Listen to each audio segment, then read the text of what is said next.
Pandian store சீரியலில் அடுத்த வரதுக்கான எபிசோடில் நம்ம கோமதியும் பாண்டியனும் நடந்து நடந்து ரொம்பவே டயர்டாயிட்டாங்க.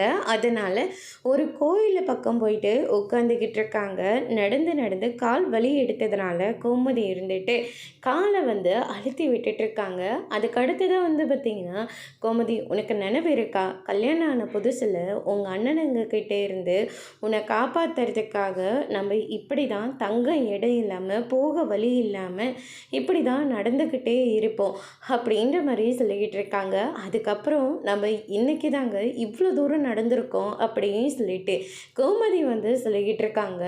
என்கிட்ட பேசுறதுக்காக தான் தலைவலி காய்ச்சல்னு சொல்லி நாடகம் போட்டுட்டு இருந்தல, அந்த மாதிரி தான் இதுவும் பண்ணிட்டியோன்னு நினச்சிக்கிட்டு தான் உன்னை நான் கண்டுக்காமல் போயிட்டேன்.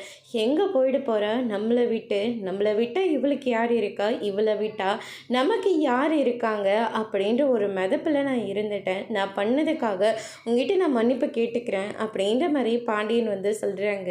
நானும் உங்ககிட்ட சொல்லாமல் நம்ம கதிருக்கும் ராஜுக்கும் கல்யாணம் பண்ணது ரொம்ப பெரிய தப்பு தான், அதுக்காக நானும் உங்ககிட்ட மன்னிப்பு கேட்டுக்கிறேன்னு சொல்லி ஒவ்வொருத்தரும் மாறி மாறி மன்னிப்பு கேட்டுக்கிறாங்க.